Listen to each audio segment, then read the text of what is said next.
mi correo electrónico y Sanjurso estaré encantado de atender a sus preguntas. Vamos a hablar de cannabis sativa, es decir, el cannabis cultivado, probablemente la planta más útil del planeta.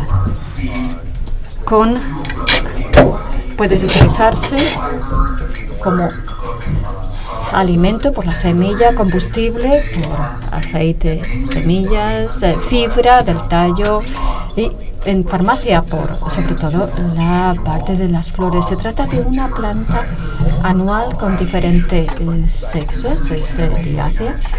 Es de la familia de las cannabiáceas junto con el lúpulo. Aquí tenemos un mapa de la historia del cannabis. Se encontró hace ya miles de años en Asia Central. Vemos aquí diferentes cifras, vemos cómo luego avanza a Oriente Lejano, Europa, África. No llegó al Nuevo Mundo hasta el siglo XVI, que sepamos nosotros.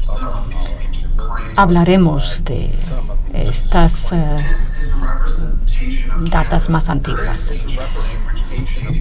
Estos son representaciones de cannabis de los idiomas más antiguos, desde el arcadio hace 4.000 años, jeroglíficos egipcios. Vemos uno muy reconocible, que es el chino, que representa tallos de cáñamo secándose. Se reconoce fácilmente en toda China. Tenemos también el griego, cannabis, que luego pasó al latino, y del hebreo cannabosa, que quiere decir caña aromática. Vamos a ir saltando de la historia pasada al presente para intentar hablar de los atributos del cannabis. Aquí tenemos un caso de China. Es una tradición oral que se remonta al 2700 BCE, antes de la era actual. Se habla de sus propiedades psicoactivas. Se dice que si se toma de manera inmoderada puede hacerte ver fantasmas, es decir, se habla de alucinaciones. También es interesante, o lo que dicen al final, si se toma cannabis a largo plazo puede hacerte gordo, fuerte y nada senil, nunca senil. Es interesante. Algo parecido viene del año 1200 de la era actual en Anandakanda, en la India.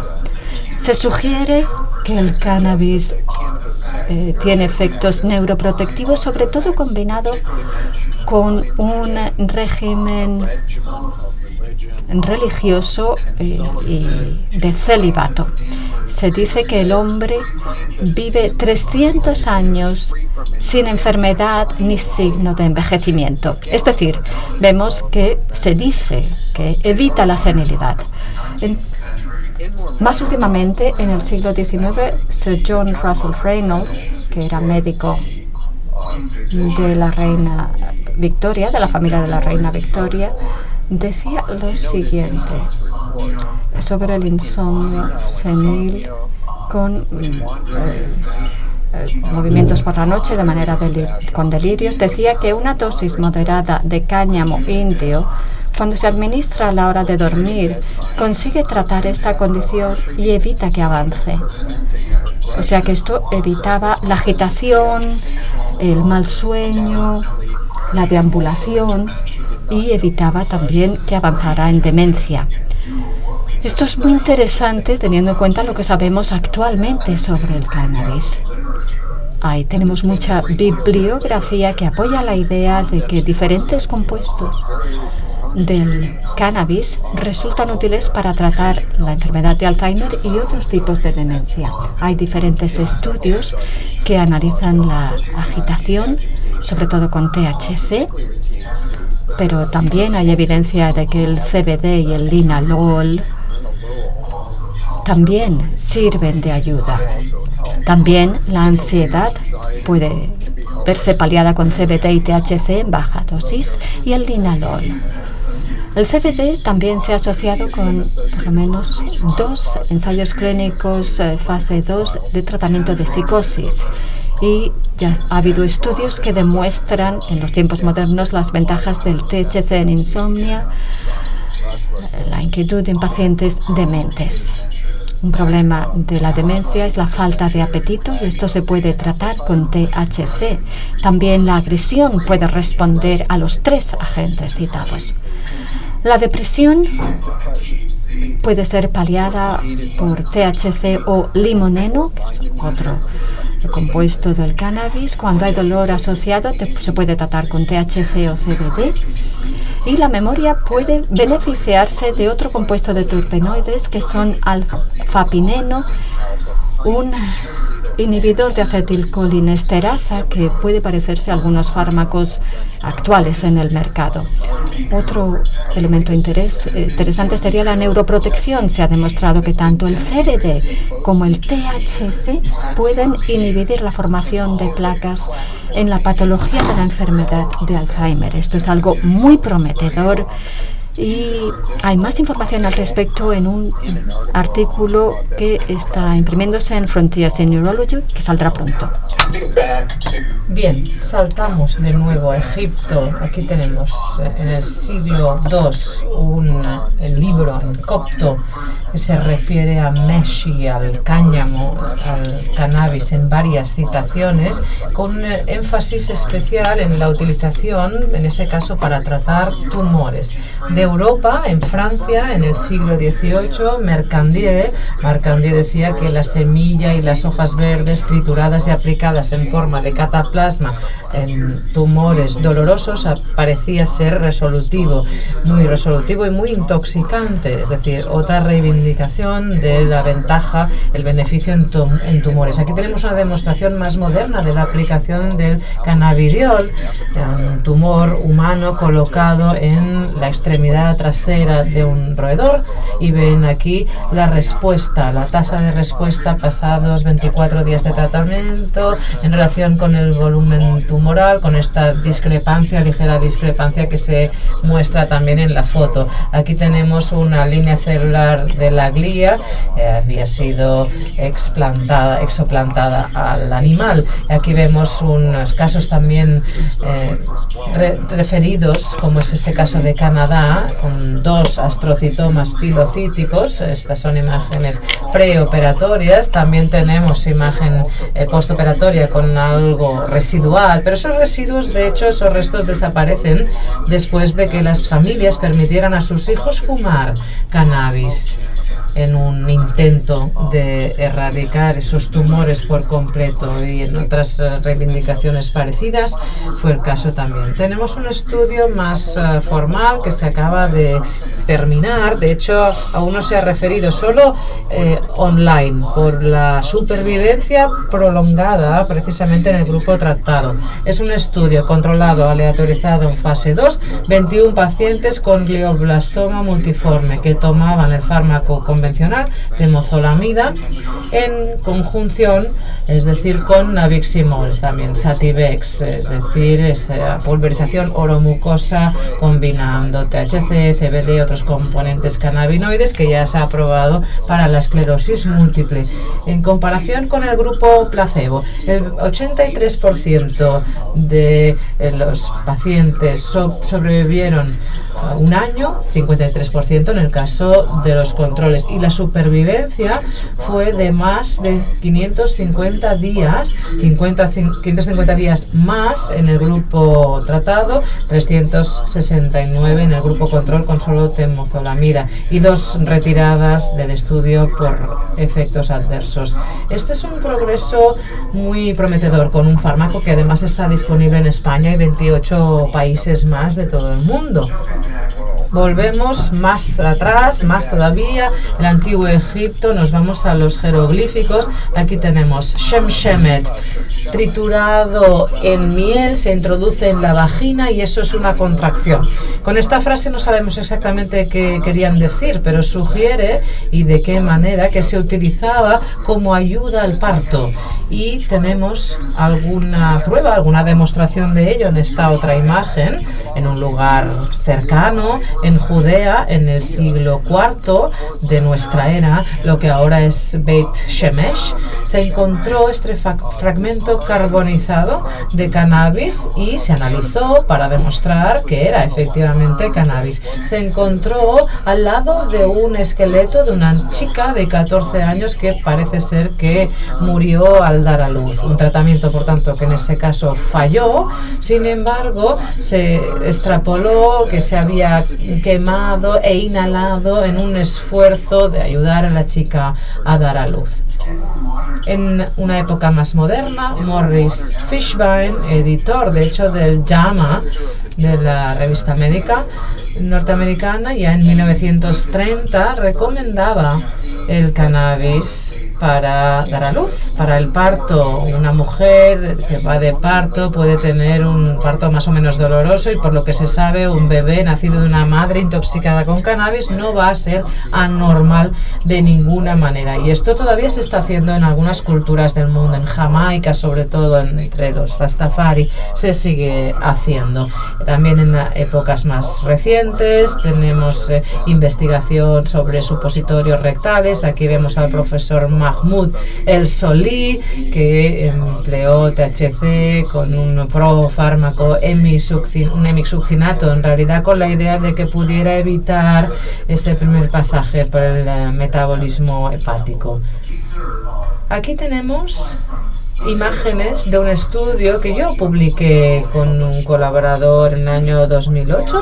Esta zona es Xinjiang, Asia Central, seguramente cerca del lugar de nacimiento del cannabis, propiamente dicho. Y aquí tenemos una tumba antigua, 2700 años de antigüedad, una persona de cierto nivel, se pensó que era un chamán por estos utensilios extraños relativos a la monta, la equitación, instrumentos musicales y 760 gramos de cannabis en estos dos receptáculos. Si no, se indica que este grupo de personas utilizará el cannabis para realizar para fibra, para textiles como el cáñamo.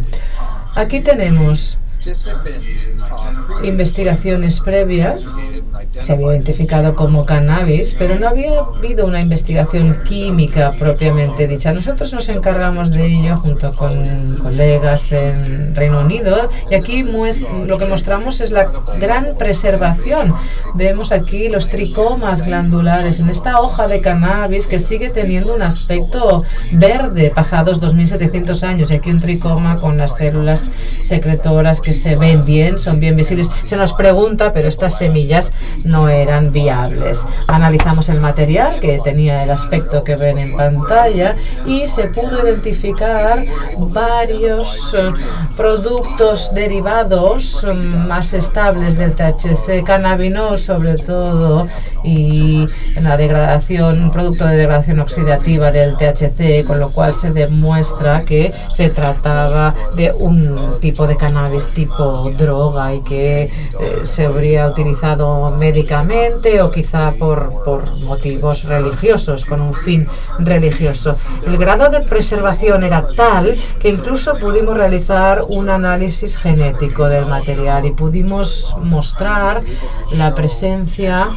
de la sintasa del ácido tetrahidrocannabinólico, es la enzima que lleva a la producción de THC, y adicionalmente dos polimorfismos de nucleótido único que se identificaron y que mostraron la mutación en esta cadena, una mutación que no se había referido nunca antes. Puede ser el marcador para hallar quizá marcadores genéticos parecidos en el cannabis de esa área con un estudio adicional. Pudiera ser. Volvemos a China. Aquí tenemos del segundo siglo el emperador legendario Hua To. La leyenda es que jugaba el juego del Go, en esta partida de Go, mientras que a la vez se le estaba aplicando cirugías, estaba sometiendo a cirugía. Esto se describe en un artículo del siglo XIX, se traduce del francés en este caso, y el texto habla de combinar cannabis con el vino de manera que esa persona pudiera someterse a una intervención quirúrgica. Una referencia muy temprana a estas propiedades analgésicas del cannabis para tratar el dolor. Tenemos aquí otra referencia de Brasil. En este caso, el cannabis lo llevaron los esclavos africanos a Brasil. En el siglo XVI se habla de una infusión de cannabis para varios problemas: reumatismo, cuestiones femeninas, cólicos, y también el colocar un poco de cannabis sobre un diente doloroso con esas propiedades analgésicas era algo que utilizaban también. En tiempos más modernos se han llevado a cabo ensayos controlados aleatorizados de cannabinoides en dolor, marinol, por ejemplo, el THC sintético, nabilona, un análogo de THC semisintético, también estudios sobre el cannabis fumado y también pues Sativex o Nabiximols. Con el cannabis fumado, si vemos los ensayos aleatorizados y controlados, tenemos un total de años, de datos de 3 pacientes años, y tenemos estudios publicados en Nabiximol con más de 6.000 pacientes años, así que se ha hecho mucho más trabajo con esta preparación que en ninguna otra versión de la sustancia. En esta referencia lo que hacemos es remontarnos a Barcelona, siglo XII, y ya verán que este texto no está en español, sino en hebreo. La palabra moderna de cannabis que está aquí, cannabos, claramente se identifica, se acerca bastante al cannebosen del hebreo antiguo. El cannabis se combinaba con el consumo de otras hierbas, se menciona aquí, con muchas ventajas: potenciación del deseo sexual, la curación de la esterilidad, se reparaban los dolores del útero, el estómago y la cabeza. De hecho, se le llamaba el escudo craneal. Esto está sacado de Sheshet Benveniste Ha-Nasi, científico. Algunos siglos después, García da Horta, de una familia judía española que se marchó a Portugal, se mudó a Portugal, y él después se fue a India al servicio de la familia real, y fue él el encargado de proporcionar la primera descripción del cáñamo de las Indias en una lengua moderna europea, concretamente en portugués. Un par de frases extraídas de ese texto, de sus observaciones. La ventaja de esa utilización es que el hombre puede estar por encima de sus ansiedades y los cuidados. Algunos rompen en una risa alocada, en una risa tonta. Es un efecto del cannabis que reconocemos hoy. Igual que esta otra citación, los sirvientes que lo tomaban me dijeron a mí que no notaban el trabajo, se sentían muy felices y que tenían anhelo de comer, ansia de comer. Así que algo, también una descripción muy adecuada de los efectos psicoactivos del THC. Del siglo XVIII, en Inglaterra, en esta ocasión nos vamos a un tratado sobre plantas.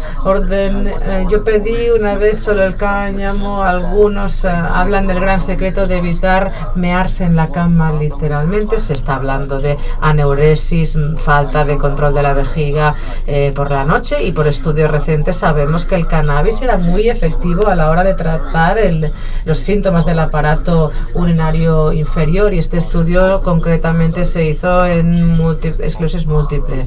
21 pacientes que seguían tomando su medicación y les daba una respuesta satisfactoria, y hubo mejoras significativas en episodios de incontinencia, por ejemplo, el número de episodios por día, el número de episodios de nocturia, es decir, orinar durante la noche, el número de vaciados durante el día también variaba, con lo cual esto avala esta otra reivindicación también que data de muy atrás.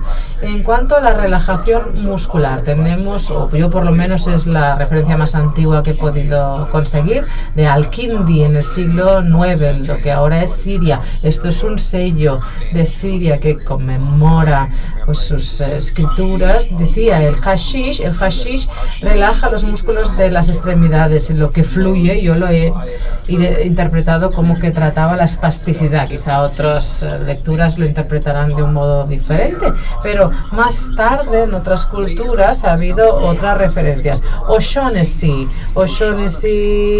el rey de Inglaterra, Irlanda, trabajó en India y en Calcuta y escribió el primer artículo importante científico sobre el cannabis y los experimentos que él había hecho en 1839. Y entre los muchos casos que comentaba, él dio cannabis a 3 personas con tétanos, que era letal, totalmente mortal en aquel momento. Uno murió por gangrena, había rechazado una amputación, pero lo que sí se pudo saber es que el cannabis reducía los espasmos, permitía a la persona comer y beber, y eso eventualmente llevaba a la recuperación de la persona al cabo de unas semanas. Unos pocos casos de supervivencia al tétanos con un tratamiento médico. Conocemos ya en la era más moderna cómo funciona, porque el tono muscular está bajo el control del sistema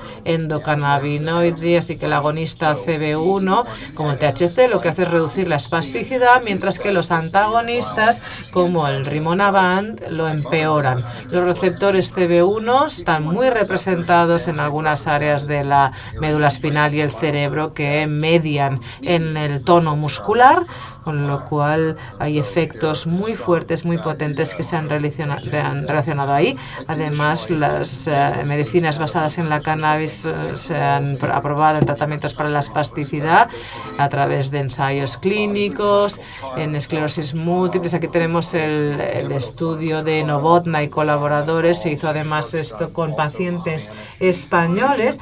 El momento basal, vemos la espasticidad en el momento basal, numéricamente un 7, y aunque no lo sabían, inicialmente recibieron nabiximoles los pacientes y la espasticidad pasó de 7 a 4, valor agregado para aquellos que sí respondieron, y en ese momento, pasado un mes, los pacientes ahí sí que eran aleatorizados o seguían con las mismas pulverizaciones de nabiximoles que habían venido recibiendo, esta línea de abajo, o se les aleatorizaba para recibir las mismas pulverizaciones de placebo, y ven la gran divergencia. Esto fue realmente estadísticamente significativo y llevó a la aprobación del fármaco. Francia, siglo XVI. Rabelais hablaba del pantagruelión, que es una palabra que él inventó para cáñamo, para tratar quemaduras. Lo frotaban por encima de una quemadura y lo dejaban ahí cubriendo la herida. Hay que saber que hay muchas razones por las cuales esto puede funcionar. THC y CBD ambos reducen el dolor neuropático, que es el problema asociado a las quemaduras. Son antiinflamatorios los dos, como los cannabinoides en bruto, THCA y CBDA. Ambos pueden producir un ahorro de opiáceos cuando se utilizan para tratar el dolor. El cariofileno como agonista CB2 con un efecto fuerte antifibrótico que lleva a la reducción de las cicatrices, importante en el caso de las quemaduras, y posiblemente la utilización de estos agentes llevará a un aumento de la supervivencia por todos estos efectos beneficiosos que se describían. Después de que O'Shaughnessy volviera a Inglaterra en 1843, se empezó a ampliar la utilización de ese cáñamo llamado de las Indias para tratar varios trastornos. En Europa y también en América del Norte tenemos los casos de Clendening, que lo refirió, había tratado migrañas, incluso una que se había complicado con los síntomas de la retirada de morfina, que era el único fármaco, la única droga efectiva que tenían para tratar ese dolor en la época. Y después el cannabis se incorporó ya en la medicina estándar. Park Davis era una empresa, compañía farmacéutica norteamericana muy importante. Aquí se combinaba morfina, cannabis y capsicum, es decir, con capsaicina incluida. Y esta es una preparación muy interesante del siglo XIX. Morfina, cannabis y capsicum. Con ello se ofrecía un producto fitoopioide, fitocannabinoide, fitovanilloide. Esta era la preparación que afectaba los tres sistemas endógenos conocidos: el sistema endorfina-encefalina, el endocannabinoide y los canales TRPV. Y es posible, con la vía TRIP también, que eso diera un mejor alivio que las preparaciones, incluso que algunas que se utilizan todavía hoy. Desde Suiza, estudios a cargo de Bernard Frohnmüller. Él destacaba que el cáñamo de las Indias ofrecía un sueño que se parece más al sueño natural comparado con los hipnóticos, los productos hipnóticos que causan otros problemas, entre ellos una resaca. Él tuvo 1.000 pacientes con trastornos del sueño que se beneficiaron muchísimo en el 53% de sus problemas, cura parcial 21% y no efecto en 25% de los casos. El cannabis, se sabe, es muy eficaz a la hora de tratar trastornos del sueño. Es uno de los síntomas más referidos precisamente por los pacientes, ¿no?, que refieren que se benefician mucho de este cambio, de este progreso. Aquí tenemos este estudio de hace 11 años, estudios sobre los nabiximoles en varios ensayos clínicos para el dolor, por ejemplo. Tenemos esclerosis múltiple, etcétera. Aquí tenemos la ventaja de nabiximol frente a placebo con unos valores P mucho más elevados. Lo que cabe destacar aquí es la reducción de los síntomas, que lleva a un sueño mejor y aparte del efecto hipnótico obvio. Nos vamos a Persia de nuevo, al siglo IX. Interesante porque una preparación intranasal se preparó a través del jugo de la flor del cannabis mezclada con otras hierbas para curar la migraña, dolores uterinos, para evitar el aborto espontáneo. Este es un tratamiento parenteral, sobre todo en el caso de la migraña, en que la náusea y el vómito puede impedir que los pacientes tomen medicina por vía oral. Aunque el nabiximol es el agente oromucoso, esto se describió hace ya más de 100 años por parte de Marshall, con un extracto de resina de cannabis que se aplicó a sí mismo vía sublingual, efectos al inicio en 45 minutos, intoxicación de 2 horas y media y después recuperación, vuelta a la normalidad a las 3 horas más o menos. En una alta dosis es lo que conocemos hasta el día de hoy. Y aunque no ha habido un ensayo clínico formal sobre la migraña en este campo, aquí tenemos un estudio observacional del estado de Colorado, en Estados Unidos. 120 pacientes con migrañas frecuentes. Se les recomendó que tomaran cannabis como medicina preventiva. 2/3 de los que habían consumido cannabis lo habían hecho previamente, pero la tasa de ataques, el número de episodios de migraña al mes pasaba de 10 a 4,6. Estadísticamente significativo el resultado. La gran mayoría tenía una frecuencia muy disminuida y casi un 40% referían efectos positivos. Se reducía la frecuencia de la cefalea, por ejemplo. Y evidentemente, claro, la salvedad es que a una población seleccionada, autoseleccionada, no controlada, que tomaban distintos tipos de cannabis que nunca se analizaron, se supone que lo fumaban y se supone que era un cannabis con alto contenido de THC, aunque sí que hay una señal, un indicio claro que marcaría un poco la necesidad de realizar estudios clínicos formales en este terreno. Aquí tenemos otra referencia de uno de los colegas más tardíos de O'Shaughnessy, después de que hubiera regresado a las islas, a Gran Bretaña. Corrigan, conocido por sus trabajos sobre valvulopatía aórtica, pero tenía casos muy interesantes de la corea de Sydenham, es decir, una corea post-estreptocócica, en niños que ya no vemos demasiado. Sin embargo, hay manifestaciones más modernas de los problemas post-estreptococo, como el síndrome PANDAS, que produce un problema psiquiátrico marcado como resultado a esa reacción autoinmune a las infecciones por estreptococos, y pudiera ser que el cannabis, el CBD concretamente, ayudara en este sentido. Ya para ir terminando, es importante considerar por qué, a pesar de toda esta evidencia de los beneficios del cannabis, por qué el cannabis salió de la farmacopea. En primer lugar, en los extractos del siglo XIX no se estandardizaba ni la composición del cannabis, ni la posología. Se infraconsumía, se sobreconsumía. En el caso de un exceso de dosis, pues sentía la persona tal alivio con esa medicación que volvía a tomarla en una dosis más reducida. Como el cannabis inicialmente debía ser enviado y necesitaba meses para llegar desde la India, la calidad, el control de calidad era impráctico y variaba muchísimo, ya se dijo antes. Y a pesar de pasar 150 años o más buscando el principio activo farmacéutico del cannabis, no se consiguió hasta 1964 con el profesor Mechoulam, y la base bioquímica de su farmacología era desconocida.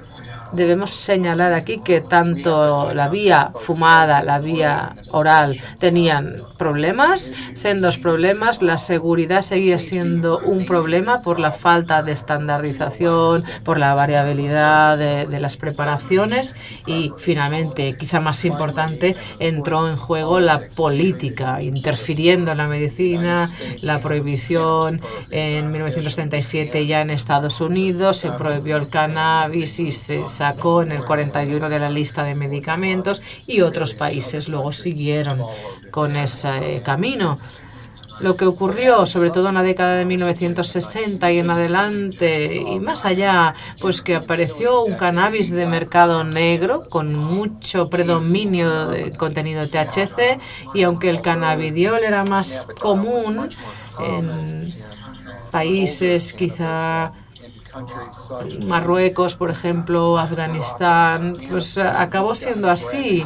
Los consumidores lo que buscaban con un uso recreativo era el contenido en THC, pero sin CBD el índice terapéutico, la cantidad que se podía tomar para beneficiar a la persona sin efectos secundarios, bajaba muchísimo. Y a día de hoy insistimos en que la eficacia y la seguridad deben establecerse a través de ensayos controlados aleatorizados de doble ciego, y debemos demostrar que el material, que esa materia prima es uniforme y es consistente, es coherente en su componente químico, y que las técnicas de fabricación se han aplicado correctamente en todos los pasos del proceso. Pero también se ha demostrado que esto se puede hacer. El cannabis puede ser un producto farmacéutico al mismo nivel que cualquier otro fármaco o droga ya existente. Y con esto termino. Muchísimas gracias por su atención.